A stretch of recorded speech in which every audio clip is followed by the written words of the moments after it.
আসসালামু আলাইকুম। আশা করি সকলে ভালো রয়েছেন। আজকে ইউরিয়া মোলাসেস স্ট্র বা ইউএমএস পদ্ধতি ব্যবহার করে গরুর হৃষ্টপুষ্টকরণ কীভাবে করতে হয় এবং কীভাবে সঠিকভাবে সেটি তৈরি করতে হয় এবং কতটুকু খাওয়াতে হয় এবং খাওয়ালে কোনো পার্শ্ব প্রতিক্রিয়া আছে কিনা বা কী কী কারণে পার্শ্ব প্রতিক্রিয়া হতে পারে সেই বিষয় নিয়ে বিস্তারিত আলোচনা করব। যারা গরু লালন পালন বিষয়ে অনলাইন প্রশিক্ষণ করতে চান তারা ডাক্তার সামিউল বাসির নামে ফেসবুক পেজে প্রবেশ করে যে কোনো পোস্টে কমেন্ট করুন অথবা ইনবক্সে যোগাযোগ করুন। যে কথা বলছিলাম যে ইউএমএস বা ইউরিয়া মোলাসেস স্ট্র বা ইউএমএস আপনারা কীভাবে তৈরি করবেন। সাধারণত এর জন্য যে উপাদানগুলো প্রয়োজন হয় তা হচ্ছে খড় প্রয়োজন হবে এবং ইউরিয়া সার প্রয়োজন হবে এবং মোলাসেস বা চিটাগুড় প্রয়োজন হবে এবং পানি প্রয়োজন হবে।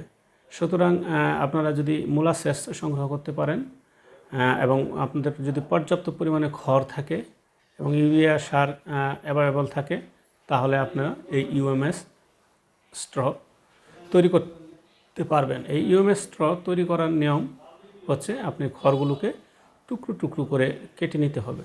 খড়গুলোকে যখন টুকরো টুকরো করে কেটে নেবেন তারপর আপনি মিশ্রণটি তৈরি করতে হবে এবং এই মিশ্রণটি তৈরি গুরুত্বপূর্ণ। এই মিশ্রণটি আপনি তৈরি করবেন ইউরিয়া সার, মোলাসেস এবং পানির মিশ্রণ। তাহলে কিভাবে তৈরি করবেন?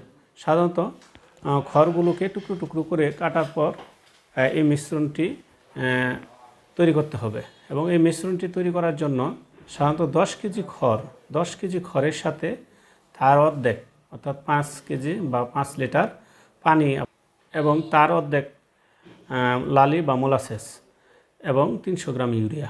তাহলে আমরা পানি এবং মোলাসেস এবং ইউরিয়া সার একসাথে মিশিয়ে নেব।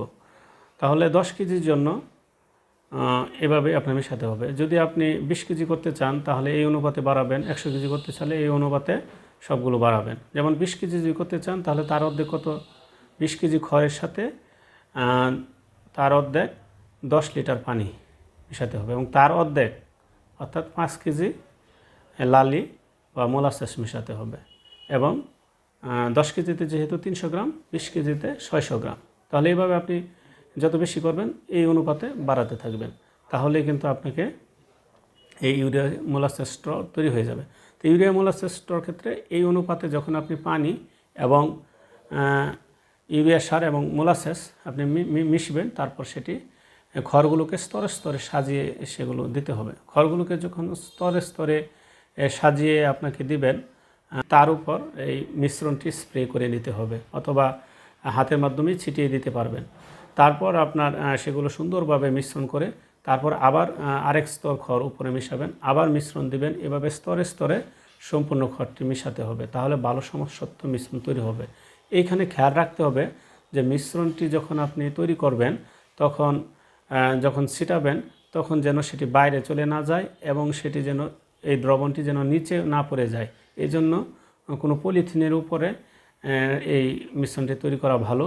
দেখবেন যে পলিথিনে যেন সেই মোলাসিস বা দ্রবণটি জমে না থাকে এবং সেটি স্তরে স্তরে সাজালে আপনার এই ধরনের সমস্যা হবে না এবং ছিটিয়ে যদি করেন তাহলে এই ধরনের সমস্যা হবে না এবং স্তরে স্তরে সাজিয়ে সুন্দরভাবে সেটি মেশাতে হবে। এই ইউএমএস তৈরি করার পরে আপনি আধা ঘন্টা থেকে 1 ঘন্টা পরে আপনি খাওয়াতে পারবেন। সুতরাং আপনি 48 ঘন্টার মধ্যে খাওয়ানো উত্তম, তবে আপনি সেটি আধা ঘন্টা পরেই আপনি খাওয়াতে পারবেন এবং 48 ঘন্টার মধ্যে সেটি শেষ করতে হবে। তা না হলে ধীরে ধীরে সেটির কোয়ালিটি বা গুণগত মান কমতে থাকবে। সুতরাং ইউরিয়া মোলাসেস আমরা তৈরি করে আপনার খামারে খাওয়ালে তার স্বাস্থ্য বৃদ্ধি হবে, দ্রুত হৃষ্টপুষ্টকরণ করা সম্ভব হবে। এই ইউএমএসগুলো সাধারণত 100 কেজির জন্য 1.5 কেজি, 100 কেজির জন্য 1.5 কেজি খাওয়াবেন।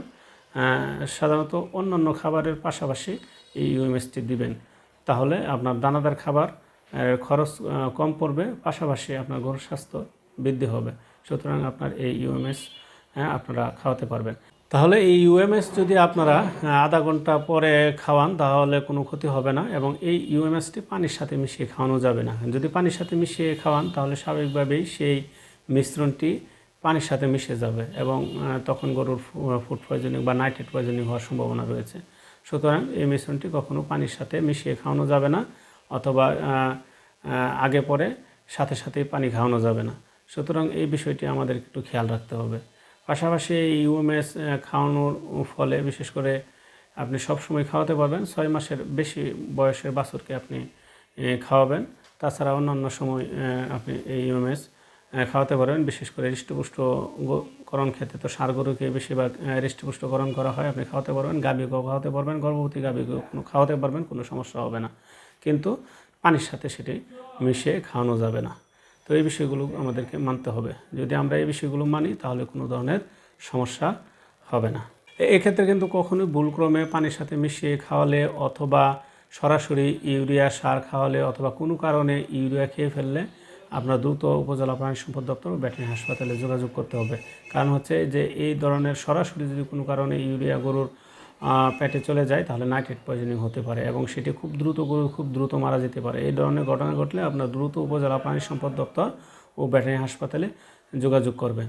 সাধারণত ইউএমএস খাওয়ানোর ফলে যদি কোনো ধরনের লক্ষণ দেখা যায় যে গরুর পেট ফেঁপে যাচ্ছে অথবা এই ধরনের হওয়ার কথা না, যদি কোনো ভুলক্রমে কোনোভাবেই যদি আপনি পানির সাথে খাওয়ায় ফেলেন অথবা কোনো কারণে তার সমস্যার সৃষ্টি হয়েছে, যদি এরকম ঘটনা ঘটে তাহলে কিন্তু গরুর পেট ফেঁপে যেতে পারে, ফুড পয়জনিং হতে পারে। সেক্ষেত্রে আপনারা তাৎক্ষণিকভাবে উপজেলা প্রাণী সম্পদ দপ্তর ও ভেটেরিনারি হাসপাতালে যোগাযোগ করবেন।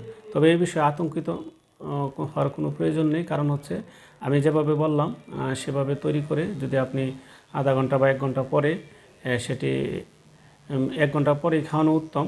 যত কাছাকাছি সময় খাওয়াবেন তত হয়তো তার কোনো গরুর ক্ষেত্রে সেই সমস্যা দেখা দিতে পারে। এই জন্য 1 ঘন্টা পরে খাওয়ানো উত্তম এবং তারপর 48 ঘন্টার মধ্যে সেটি খাওয়াতে হবে, সুতরাং শেষ করতে হবে। তাহলে আমরা এই যে এই ইউএমএস খাওয়ানোর ফলে যদি কোনো কারণের কোনো লক্ষণ দেখা যায় বা ইউরিয়ার কারণে যদি কোনো ধরনের লক্ষণ দেখা যায় বা সঠিকভাবে মিশ্রণটি না হওয়ার কারণে যদি কোনো সমস্যা দেখা যায় তাহলে মুখ দিয়ে লালা পড়বে, গরুর পেট ফেঁপে যেতে পারে, তা অস্বস্তি লাগবে, খাওয়া দাওয়া বন্ধ করে দেবে। সুতরাং এই অবস্থা হলে উপজেলা প্রাণী সম্পদ দপ্তর ও ভেটেরিনারি হাসপাতালে যোগাযোগ করবে। অনেকেই জানতে চান যে ইউএমএসের সাথে সাধারণত সাইলেজ খাওয়ানো যাবে কিনা। হ্যাঁ, ইউএমএসের সাথে আপনি আলাদাভাবে সাইলেজ খাওয়াতে পারবেন। পাশাপাশি দানাদার খাবার প্রয়োজন আছে কিনা, হ্যাঁ কিছু দানাদার খাবারের প্রয়োজন রয়েছে। তবে ইউএমএস বা সাইলেজ খাওয়ালে দানাদার খাবার কম লাগবে। সুষম দানাদার খাবারের উপাদানগুলো নিশ্চিত করার জন্য সকল খাবারের প্রয়োজনীয়তা রয়েছে।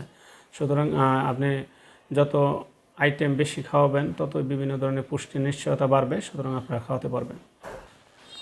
যারা অনলাইন প্রশিক্ষণে আগ্রহী তারা ডাক্তার সামিউল বাসির নামে ফেসবুক পেজে ইনবক্সে যোগাযোগ করুন অথবা যে কোনো পোস্টে কমেন্ট করে আপনার আগ্রহ কথা জানান।